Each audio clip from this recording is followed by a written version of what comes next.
Sebuah benda kecil A mulai meluncur ke bawah dari puncak sebuah bidang miring yang panjang alasnya L sama dengan 2,1 meter ya. Kemudian koefisien gesekan antara benda dan permukaan bidang miring adalah mu 0,31. Kemudian pertanyaannya adalah agar benda A dapat meluncur dengan waktu paling singkat, maka nilai sudut alfa adalah titik-titik derajat ya. Jadi kita misalkan gambar diagram gayanya pada benda tersebut ya. Jadi kita gambar ulang bidang miringnya di sini. Kemudian benda ini berada pada posisi puncak bidang miring, berarti di sini. Kemudian dia akan meluncur. Panjangnya adalah L, sudutnya adalah alfa. Oke, yang pertama kita gambarkan dulu gaya-gaya yang bekerja pada benda tersebut ya. Jadi karena lintasannya kasar, maka akan ada gaya gesek di situ. Berarti gaya-gaya yang bekerja yang pertama kita punya gaya berat atau kita gambar diagram gayanya tersendiri di sini. Oke, di sini akan ada gaya berat ya, yaitu massa dikalikan gravitasi. Kemudian gaya berat ini kita uraikan yang searah bidang miring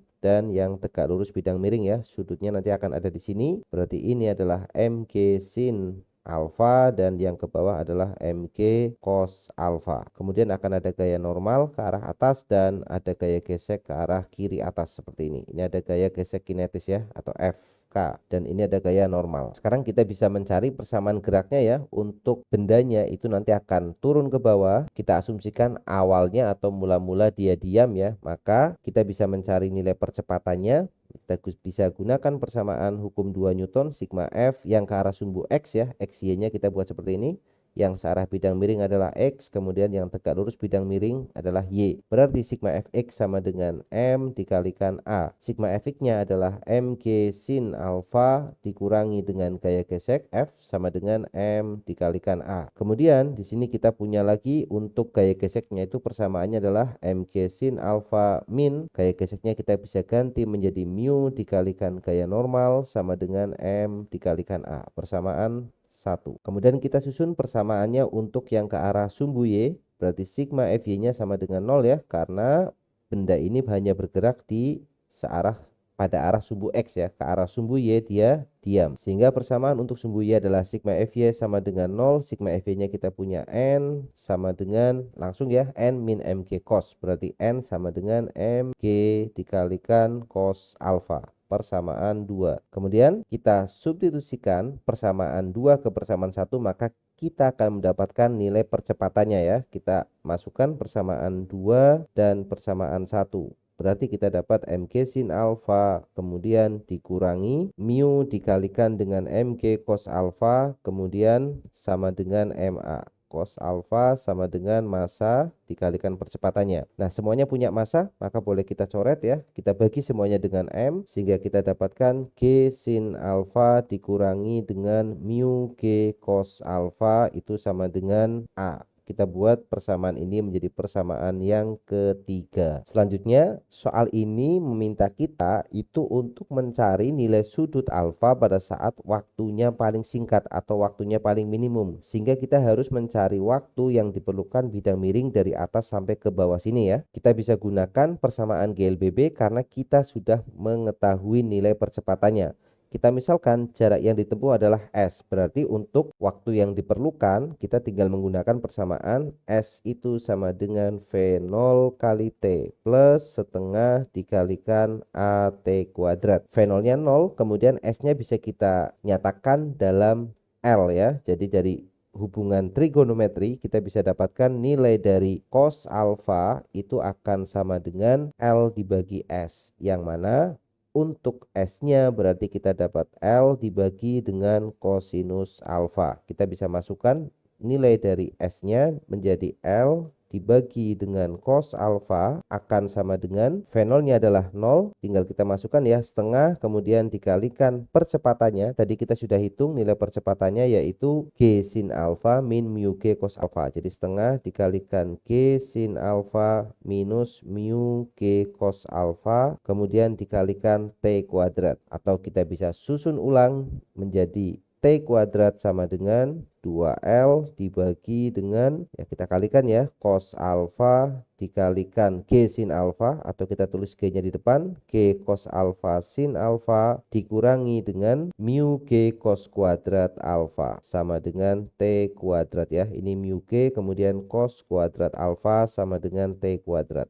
Nah, di sini kita mendapatkan nilai T-nya itu masih dalam bentuk alfa. Yang diminta adalah supaya waktunya minimum. Maka dari sini untuk mendapatkan nilai T minimum, maka kita bisa gunakan turunan ya. Kalau T-nya minimum, maka T kuadratnya juga minimum. Untuk mendapatkan T kuadrat minimum, kita turunkan D alfa dari T kuadrat kemudian sama dengan 0. Jadi langkah berikutnya tinggal kita turunkan bentuk ini ya. Yang diturunkan hanya yang fungsi alfanya, berarti selain alfa itu konstan. Oke, kita akan keluarkan terlebih dahulu ya. Untuk yang variabel yang konstan, di situ ada 2L per G, boleh kita keluarkan. Maka kita dapatkan 2L dibagi dengan G, kemudian turunannya hanya yang mengandung alfa 2L per G, kemudian D alfa dari 1 dibagi dengan cos alfa sin alfa. Oke, untuk menyederhanakan nilai cos alfa sin alfa itu bisa kita ubah ya dengan menggunakan identitas trigonometri, yaitu sin 2 alfa itu kan sama dengan 2 sin alfa dikalikan cos alfa. Sehingga jika kita memiliki bentuk sin alfa cos alfa, tentu saja nilainya menjadi setengah dari sin 2 alfa ya. Jadi setengah dari sin 2 alfa itu sama dengan sin alfa dikalikan cos alfa. Berarti untuk yang penyebut yang depan kita bisa tulis setengah dikalikan sin 2 alfa dikurangi dengan mu dikalikan cos kuadrat alfa, karena G-nya sudah kita keluarkan. Kemudian ini sama dengannya 0 ya. Kemudian karena 2L per G itu konstan, kemudian di sini ruas kanannya 0, maka kalau kita bagi dengan 2L per G, 0 dibagi 2L per G tetap 0. Sehingga untuk yang ruas kanannya boleh kita tulis ulang menjadi D alfa. Nah, untuk menurunkan bagian yang ini, kita bisa menggunakan turunan U per V ya, yang atas U-nya adalah 1, V-nya adalah yang bawah ini, atau kita buat bentuk ini menjadi pangkat negatif, kita bawa naik, lalu kita akan gunakan aturan rantai ya. Jadi bisa menggunakan beberapa cara, dan di sini kita akan menggunakan aturan rantai. Jadi ini akan kita bawa naik ya untuk menyederhanakan turunannya. Jadi setengah sin 2 alfa kemudian mu cos kuadrat alfa pangkat min 1 sama dengan 0 ya. Nanti sekarang kita turunkan. Yang pertama kita turunkan pangkatnya dulu, jadi setengah dikalikan isinya masih tetap, yaitu setengah sin 2 alfa dikurangi dengan mu cos kuadrat alfa pangkatnya adalah min 2 dikalikan dengan turunan yang ada di dalam kurung ini. Kita turunkan satu persatu. Yang pertama turunan dari setengah sin 2 alfa, setengah dikalikan turunan sin adalah cos 2 alfa dikalikan turunan 2 alfa adalah 2 dikurangi dengan mu dikalikan cos kuadrat alfa, kita turunkan. Jadi pangkatnya turun, 2 dikalikan cos alfa dikalikan min sin alfa ya. Turunan cos sendiri adalah min sama dengan 0. Kemudian bisa kita rapikan ya. Ini duanya kita coret di sini. Pangkat yang negatif kita buat positif lagi sehingga kita punya bentuknya menjadi cosinus 2 alfa dikurangi dengan 2 mu ditambah ya, berarti ya min kali min lagi berarti positif 2 mu sin alfa cos alfa, atau penulisannya kita buat seperti ini plus mu dikalikan 2 sin alfa cos alfa. Nah nanti yang 2 sin alfa cos alfa kita bisa ubah dia lagi menjadi sin 2 alfa ya, dibagi dengan negatif dari setengah sin 2 alfa min mu cos kuadrat alfa pangkat 2 ya, karena kita sudah bawa turun cos kuadrat alfa pangkatnya pangkat 2 seperti ini sama dengan 0 ya. Kemudian yang penyebut kita kalikan 0, maka dia jawabannya tetap 0, sehingga bentuknya tinggal cos 2 alfa ditambah dengan mu dikalikan 2 sin alfa cos alfa adalah sin 2 alfa sama dengan 0. Kita bagi semuanya dengan cos 2 alfa supaya kita mendapatkan bentuk yang lebih sederhana ya. Cos 2 alfa dibagi cos 2 alfa 1 ditambah mu dikalikan sin 2 alfa dibagi dengan cos 2 alfa adalah tangen 2 alfa sama dengan 0. Kemudian bisa kita tuliskan lagi menjadi tan 2 alfa itu akan sama dengan min 1 per mu ya. Min 1 per mu, atau kita lanjutkan di sini. Lalu bisa kita tuliskan nilainya, berarti 2 alfa itu akan sama dengan inverse tan dari 1 per mu ya. Inverse tan dari negatif 1 per mu. Jangan lupa kita tambahkan dengan K dikalikan 180 derajat ya. Karena kalau kita memiliki persamaan trigonometri dalam bentuk tan, kita misalkan tan X itu sama dengan tan alfa, maka nilai X itu akan sama dengan alfa ditambah dengan K dikalikan 180 derajat ya, karena periode dari tan itu adalah 180. Selanjutnya kita hitung nilainya ya. Untuk K-nya kita bisa mulai masukkan dari 0, kemudian 1 dan seterusnya. Kita rapikan dulu, berarti alfa itu akan sama dengan 1/2 dikalikan inverse tan dari negatif 1 per, kita masukkan angkanya. Di soal diketahui bahwa nilai mu-nya adalah 0,31 atau 0,31 ya di sini. Kemudian ditambah dengan K dikalikan, sudah kita bagi semua, berarti dikalikan 90 derajat. Kita hitung, berarti alfanya itu akan sama dengan setengah dari inverse tangen negatif 1 per 0,31. Kita dapatkan hasilnya adalah negatif 72,776 ya, atau kita tuliskan dalam 3 desimal dulu biar lebih teliti ya. Jadi negatif 72,7765 atau 2 desimal boleh ya, negatif 72,78 ditambah dengan K dikalikan 90 derajat. Maka kita masukkan untuk K-nya 0, maka hasilnya negatif ya. Alfa itu tadi kan sudut tumpul ya, berarti kalau K-nya 0 tidak memenuhi, kita masukkan untuk K-nya sama dengan 1 ya. Kalau misalkan kita masukkan K sama dengan 1, berarti alfa sama dengan 53,61 ya, atau kita tulis 53,6 derajat. Nah, ini kita masukkan nilai alfanya, nilai K-nya itu 1 ya. Kalau nilai K-nya itu kita masukkan 2, maka nilainya akan lebih besar dari 90, atau artinya sudutnya tumpul. Padahal di gambar bidang miringnya itu bidang miring dengan sudut yang lancip ya, bukan tumpul. Berarti alfanya di sini kita dapatkan 53,6 derajat.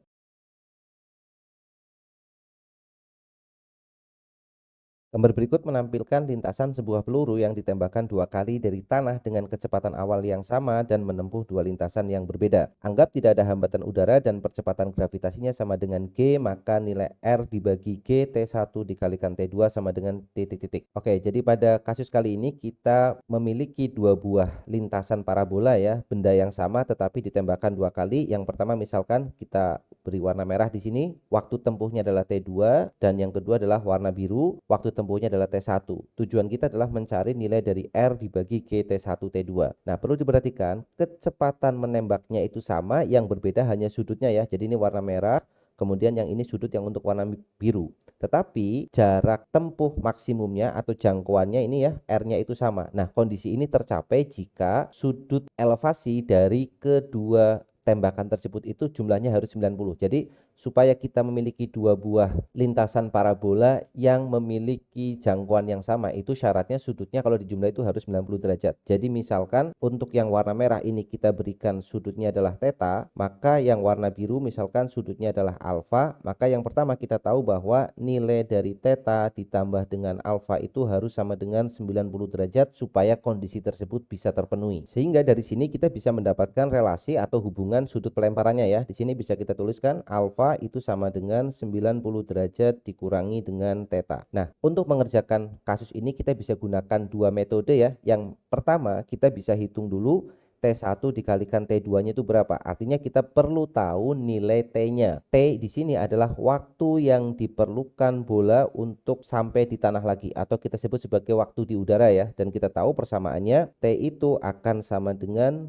2 V0 sin theta dibagi dengan gravitasi. Nah, ini adalah nilai dari T udaranya ya. Dari mana mendapatkan persamaan ini? Persamaan ini kita dapatkan dengan cara membuat ketinggian atau koordinat sumbu Y di titik R itu sama dengan 0. Kan di sini Y-nya sama dengan 0 kan? Berarti kita dapatkan Y sama dengan V0 sin theta atau V0 sin alfa ya. Di sini kita bisa gunakan alfanya atau bisa gunakan tetanya ya. V0 sin alfa min setengah GT kuadrat. Ini kan persamaan untuk sumbu Y. Kemudian Y-nya kita buat 0, maka 0 sama dengan V0 sin alfa dikurangi V0 sin alfa kali T ya. Masih harus kita kalikan dengan T, berarti yang bawah ini V0 sin alfa dikalikan dengan waktunya dikurangi dengan setengah GT kuadrat ya, dikurangi dengan 1/2 GT kuadrat. Kita sederhanakan, artinya kita punya setengah GT kuadrat itu sama dengan V0 sin alfa kali T, maka T-nya langsung kita ambil yang selain 0 ya, karena kalau 0 berarti dia tidak melakukan gerak atau masih di posisi awal. Artinya di sini kita dapat T-nya sama dengan 2 V0 sin alfa dibagi dengan G ya, sebagaimana yang kita tuliskan di awal tadi. Ini adalah waktu yang diperlukan oleh bola untuk bergerak dari posisi awal sampai dia jatuh ke kembali di tanah. Sehingga dari sini kita bisa menuliskan waktu tempuh untuk T1 dan T2 ya. Jadi untuk waktu tempuh T1 berarti dia sudutnya adalah alfa dan waktu tempuh T2 sudutnya adalah theta. Berarti T1 itu akan sama dengan 2 V0 sin alfa sama dengan yang kita tuliskan yaitu 2 V0 sin alfa dibagi dengan gravitasi. Nah, sekarang kita nyatakan sudutnya dalam satu variabel saja yaitu misalkan theta karena kita sudah tahu korelasinya atau hubungannya antara theta dan alfa. Berarti ini bisa kita tuliskan menjadi 2 V0 sin alfa itu adalah 90 dikurangi theta dibagi dengan gravitasi. Maka T1 akan sama dengan 2 V0 cos theta ya, karena di situ kita gunakan 90, jadi 2 V0 sin 90 min theta itu akan sama dengan cos theta dibagi dengan gravitasi. Sedangkan untuk T yang kedua, T2 itu berarti kita masih menggunakan sudutnya yang merah, sudut theta, berarti nilainya sama, 2 V0 sin, langsung kita gunakan sin theta dibagi dengan G. Nah, jadi tahapnya di sini adalah kita menggantikan alfa di sini dengan 90 min theta. Lalu nilai dari sin 90 min theta kan nilainya sama dengan cos theta. Nah, di sini kita punya nilai T1 dan T2. Maka kalau kita kalikan nilai T1 dan T2-nya, kita akan mendapatkan hasil jadi T1 dikalikan T2. Mengapa harus dikalikan? Karena dalam pembuktiannya di sini ada bentuk T1 kali T2 ya. Maka kita akan cari bentuk ini. T1 kali T2-nya itu berarti sama dengan 2 V0 cos theta per G dikalikan dengan 2 V0 sin theta per G. Seperti ini, maka kita akan mendapatkan nilai T1 dikali T2-nya adalah 4 V0 kuadrat atau kita tulis seperti ini ya, 4 kemudian V0 kuadrat sin theta dikalikan cos theta dibagi dengan G. Nah, ini adalah nilai T1 T2. Selanjutnya di sini ada nilai range atau jangkauannya R. R itu adalah jangkauan atau jarak terjauhnya.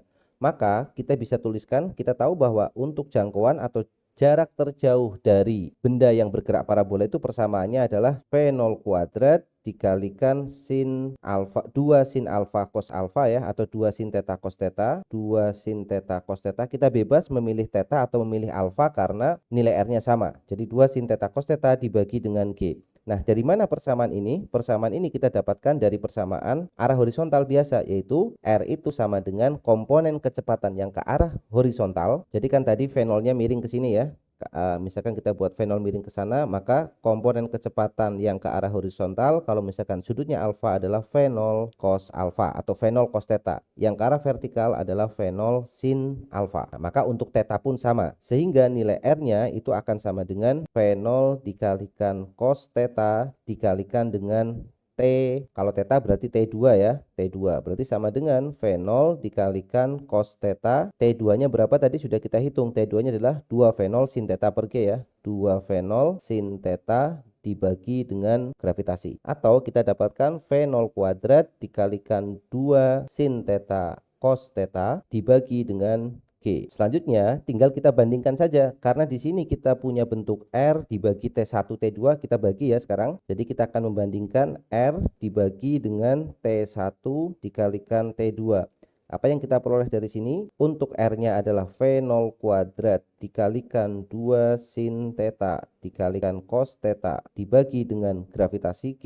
Untuk T1 dikalikan T2 kita punya 4 V0 kuadrat dikalikan sin theta dikalikan cos theta dibagi dengan gravitasi. Maka beberapa variabel bisa kita coret, G-nya kita coret, sin theta cos theta-nya juga boleh kita coret, V0-nya juga kita coret. Kemudian seharusnya masih ada sisa 1G ya di pembuktian tadi.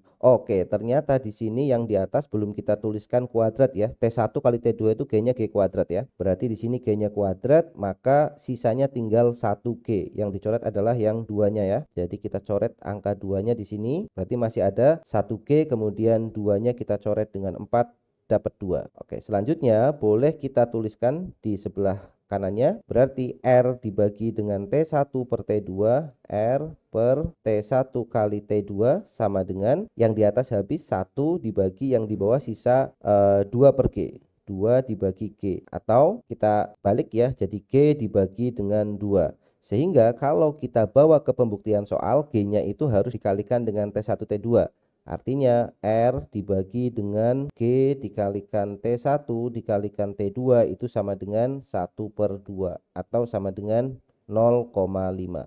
Nah, ini adalah metode pertama untuk menyelesaikan atau membuktikan pada kasus parabola ini. Oke, selanjutnya kita juga bisa mengerjakan kasus ini dengan metode yang lain ya, metode alternatifnya. Jadi yang pertama kita bisa, kita kasih batas dulu ya di sini. Yang pertama kita bisa meninjau untuk arah horizontal untuk sembarang sudut. Misalkan yang kita pakai adalah theta ya. Jadi untuk arah horizontal kita dapatkan atau kita miliki persamaan R itu sama dengan V0 dikalikan cos theta dikalikan T. Sedangkan yang untuk arah vertikal kita bisa dapatkan juga persamaannya adalah Y sama dengan V0 dikali sin theta dikalikan T minus setengah GT kuadrat. Jadi di sini T-nya masih umum ya. Kalau yang awal tadi sudah kita spesifikasi T1 dan T2, di sini T-nya masih umum. Berikutnya dengan cara yang sama, nilai Y yang ada di sini pada saat jangkauannya itu R atau jarak horizontalnya R adalah 0 ya. Berarti nilai Y-nya sama dengan 0. Maka sama dengan metode yang di atas kita akan dapatkan nilai T-nya itu sama dengan 2 V0 sin theta dibagi G. Metodenya sama dengan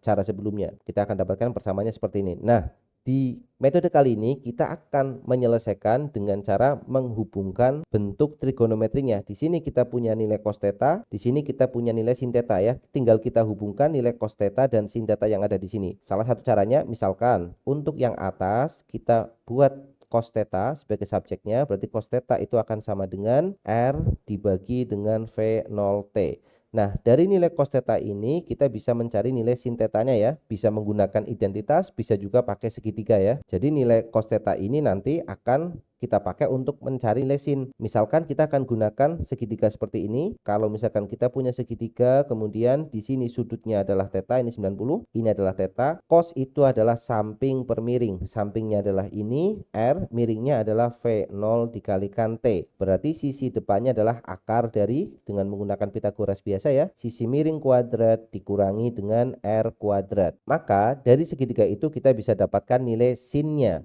Maka persamaan T yang ada di bawah boleh kita tuliskan, berarti ini T itu akan sama dengan 2 V0 per G-nya. Kita tulis ulang, sin theta. Sin itu sisi depan, berarti akar V0 kuadrat dikalikan T kuadrat dikurangi dengan R kuadrat per sisi miring. Sisi miringnya adalah V0 kalikan T. Nah, inilah persamaan yang akan kita selesaikan ya. Kita sederhanakan dulu.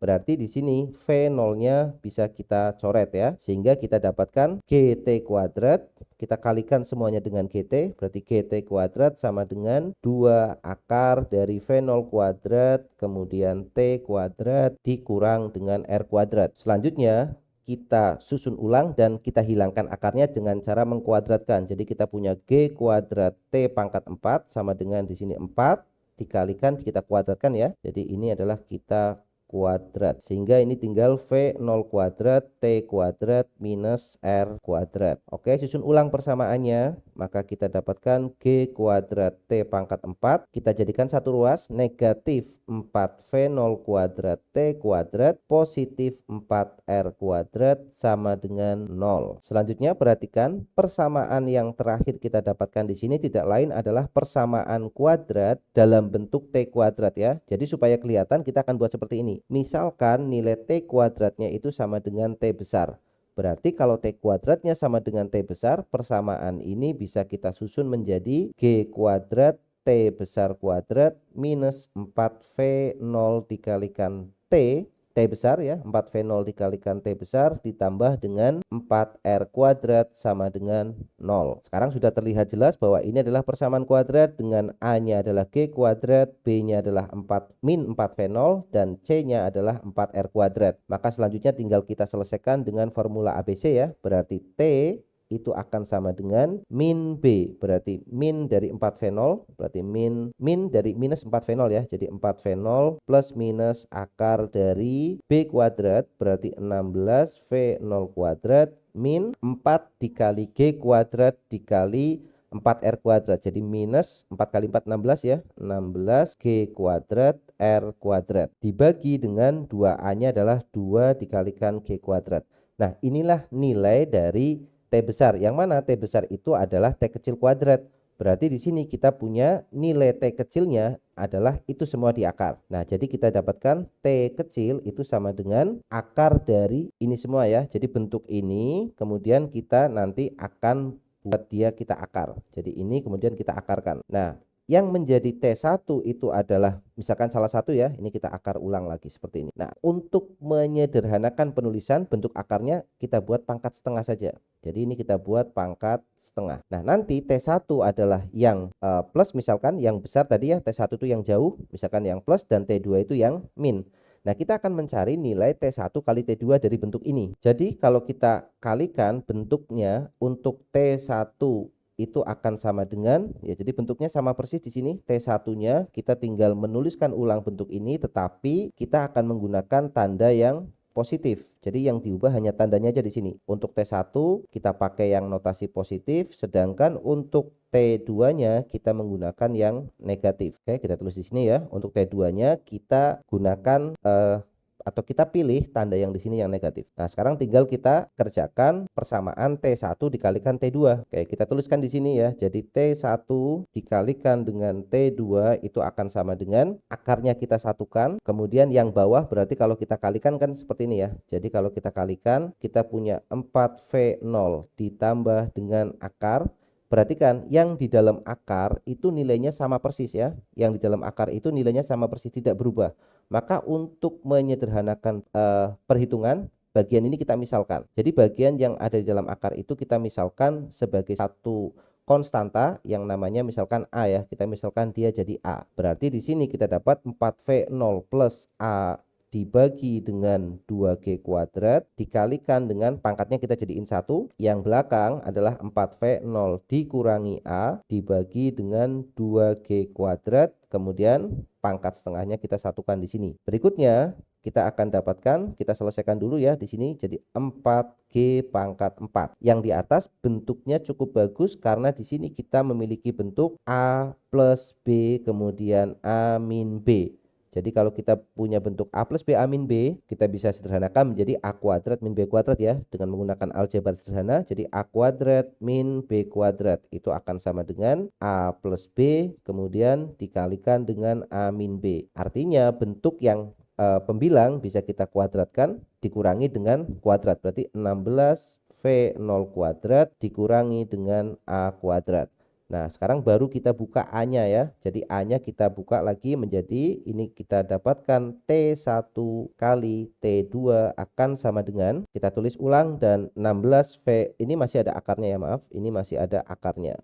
Akar atau pangkat setengah. Kemudian 16V0 kuadratnya kita tulis lagi minus A kuadratnya kita buka. A dikuadratkan berarti akarnya hilang, berarti negatif 16V0 kuadrat dikurangi dengan 16G kuadrat R kuadrat ya. G kuadrat R kuadrat, bawahnya adalah 4G pangkat 4. Pangkatnya pangkat setengah. Sekarang kita lihat untuk suku yang 16V0 kuadrat itu akan habis ya. Ini akan habis. Kemudian yang ini minus dikali minus jadi positif. Maka yang ada di dalam akar menyisakan positif 16G kuadrat R kuadrat. Jadi kita tulis T1 dikalikan T2 itu sama dengan 16G kuadrat dikalikan R kuadrat dibagi dengan 4G pangkat 4. G kuadrat coret, yang ini tinggal 2, kemudian 4-nya kita coret, yang ini tinggal 4. Dan jangan lupa di sini masih ada pangkat setengah. Atau kita bisa selesaikan di sini T1 dikalikan T2 sama dengan 4 pangkat setengah adalah 2, R kuadrat pangkat setengah adalah R dibagi G kuadrat pangkat setengah adalah G. Berarti kalau kita ingin membuatnya menjadi bentuk yang sama dengan soal, kita susun ulang lagi ya, menjadi R-nya kita biarkan di sini, kemudian G-nya kita biarkan, kemudian T1 T2-nya kita pindah sini, T1 T2 sama dengannya 2-nya kita bagi semua dengan 2 ya, berarti yang kiri jadi 1/2. Maka kita akan mendapatkan hasil yang sama, bahwa nilai R dibagi G1 T1 T2 itu nilainya sama dengan 1/2 atau 0,5 seperti itu. Sebuah troli belanja masanya 10 kg didorong menaiki bidang miring yang kemiringannya 30 derajat oleh gaya konstan F yang nilainya 80 Newton yang sejajar dengan bidang miring. Koefisien gesekan kinetiknya adalah 0,2, maka percepatan trolinya adalah titik-titik. Nah, oke, ini cukup mudah ya soalnya ya. Jadi kita hanya diberikan kasus benda yang menaiki bidang miring dan bidang miringnya kasar. Jadi kalau misalkan kita gambarkan bendanya misalkan ada di sini, kemudian dia ditarik atau didorong oleh gaya F yang nilainya sama dengan 80 Newton. Kemudian di situ kasar, maka akan ada gaya gesek ke arah bawah, ke arah yang berlawanan ya. Di sini ada gaya gesek kinetis, kemudian di sini nanti akan ada gaya normal. Selanjutnya dia akan punya gaya berat ya. Kita gambarkan ke diagram gaya-gayanya. Ini ada MG, maka ke arah sejajar bidang miring dia akan punya MG sin theta, yang tegak lurus dia akan punya MG cos theta ya. Sudut tetanya nanti akan pindah di sini. Berarti ini adalah MG cos theta, yang di sini adalah MG sin theta. Kita hanya diminta untuk mencari percepatannya, maka untuk persamaan searah dengan sumbu X ya, sumbu X nya kita buat seperti ini sumbu X, kemudian yang ini adalah sumbu Y. Berarti sigma Fx sama dengan M dikalikan A. Sigma Fx nya adalah F itu sendiri dikurangi dengan gaya gesek dikurangi dengan Mg sin theta, itu akan sama dengan M dikalikan A. Kemudian F dikurangi dengan Fk nya adalah mu K dikalikan gaya normal dikurangi dengan Mg sin theta sama dengan M kali A. Untuk gaya normalnya kita cari dengan menggunakan persamaan ke arah sumbu Y ya. Jadi sigma Fy relatif diam dia terhadap sumbu Y, berarti sigma Fy sama dengan 0. Sehingga kita akan dapatkan nilai N-nya itu akan sama dengan yang ke atas sama yang ke bawah ya. N sama dengan Mg cos theta. Maka kalau kita gantikan, kita dapatkan F min mu K dikalikan Mg cos theta, kemudian dikurangi dengan Mg sin theta sama dengan A. Nah, sama dengan MA ya. Yang kita cari adalah A ini. Maka supaya mudah kita bagi semuanya dengan M, kita akan dapatkan F per M dikurangi mu K dikalikan G cos theta, kemudian dikurangi dengan G sin theta sama dengan A. Maka selanjutnya tinggal kita masukkan angka-angkanya ya. Untuk F-nya adalah 80, kemudian masanya adalah 10 kg, dikurangi dengan mu K-nya adalah 0,2, gravitasinya 9, atau gini, gravitasinya kita keluarkan dulu ya, G 9,8 dalam kurung mu K-nya adalah 0,2 cos theta, cos 30 derajat. Jadi setengah akar 3 ya, setengah akar 3 dikurangi dengan gravitasinya sudah kita keluarkan, maka sisanya tinggal sin theta. Sin theta itu adalah setengah. Ini sama dengan A. Oh maaf, ini tadi kan kita keluarkan negatifnya ya, berarti di sini jadi positif harusnya ya. Jadi kalau kita hitung, kita akan mendapatkan hasilnya 1,402 ya. Jadi A-nya adalah 1,4025 sekian atau 4,026 ya. Atau kalau kita bulatkan berarti kita akan dapatkan, kita tulis satu desimal ya. Maka A-nya adalah 1,4 satuannya meter per second kuadrat. Seperti itu.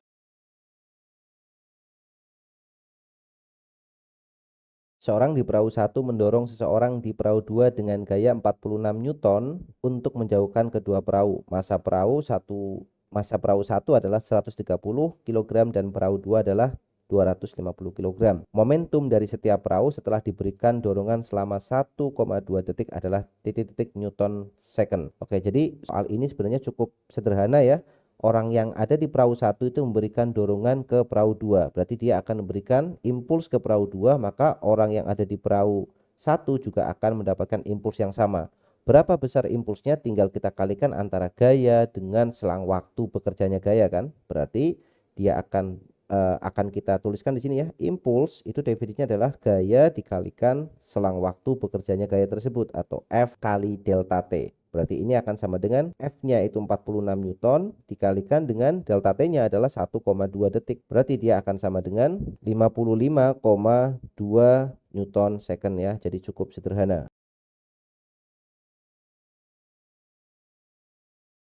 Sebuah mobil sedan bermassa 1 ton sedang berada di suatu belokan dengan kondisi seperti pada gambar. Diketahui nilai theta itu adalah 20 derajat, R-nya 50 meter, dan percepatan gravitasinya 9,8 meter per second kuadrat. Kecepatan maksimum agar mobil tidak terbalik saat melewati belokan adalah titik-titik meter per second. Oke, jadi pada kasus ini adalah kasus mobil yang melewati belokan atau tikungan, tetapi karena tidak diberikan data tentang koefisien gesek, maka kita asumsikan jalannya itu licin ya. Jadi di sini permukaan jalannya adalah licin. Yang kedua, karena kita tidak diberikan ukuran atau dimensi dari mobil, berarti kita bisa asumsikan mobilnya bisa kita anggap sebagai benda titik. Maka kalau kita gambarkan secara sederhana, kita akan gambarkan dalam bentuk seperti ini ya. Jadi ini adalah tikungannya, dan tikungannya itu berupa jalan yang miring dengan sudut kemiringan theta, yang mana tetanya adalah 20 derajat. Kemudian kita gambarkan mobilnya sebagai benda titik di sini. Kemudian mobil ini nanti akan memiliki komponen-komponen gaya yang ada, atau diagram gaya bebasnya ya. Kita akan gambarkan di sini. Mobil akan memiliki gaya berat mg atau W ke bawah di sini. Kemudian dia akan punya gaya normal yang tegak lurus ke arah kanan, ke arah atas kanan ya, N. Kemudian pusat dari rotasinya ada di sini ya. Jadi pusat dari tikungan itu, karena dia bentuknya melingkar, dia akan ada di sebelah kanan. Nah, ini kita misalkan panjangnya, atau sudah diberikan di soal, panjangnya adalah R. Sehingga untuk gaya yang arahnya sejajar dengan sumbu X atau arahnya mendatar, kita bisa ambil dia dari nilai tetanya ya, dari nilai N-nya, maaf, dari nilai N-nya, karena N-nya masih miring, maka tetanya nanti akan berada di sini ya. Ini adalah theta, berarti yang ke atas adalah N cos theta, kemudian yang ke kanan di sini adalah N sin theta. Nah, berarti supaya tidak tergelincir, maka untuk gaya yang ke arah sumbu Y, dia harus balance ya, harus seimbang, atau bisa kita tuliskan sigma FY-nya itu sama dengan 0.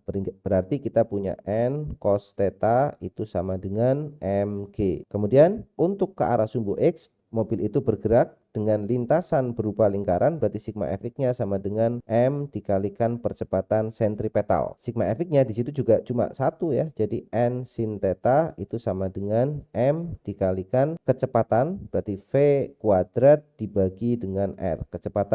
Percepatan sentripetal kita pakai v kuadrat dibagi dengan R. Kemudian tinggal kita substitusi atau kita bagi langsung ya. Jadi kita bagi persamaan, ini persamaan 2 misalkan, kemudian ini persamaan 1. Oke, M-nya ini massa yang sama ya. Jadi supaya konsisten, yang atas kita tulis sebagai M kecil karena dia sama. Maka kalau kita bagikan persamaan 2 kemudian kita bagi dengan persamaan 1, maka kita akan mendapatkan bentuknya adalah, oke, kita tulis persamaan 2-nya adalah N sin theta sama dengan mv kuadrat per R dibagi dengan persamaan satunya adalah N cos theta itu sama dengan M dikalikan G. Maka N-nya bisa kita coret, M-nya bisa kita coret ya. Sin per cos adalah tangen theta, berarti tan theta itu sama dengan V kuadrat dibagi dengan R-nya kita dikalikan dengan R per R ya. Jadi V kuadrat per RG. Yang mana dari sini kita dapatkan nilai V-nya ya. V sama dengan akar dari G dikalikan R dikalikan tan theta. Kita masukkan angka-angkanya, berarti akar dari G-nya kita gunakan 9,8,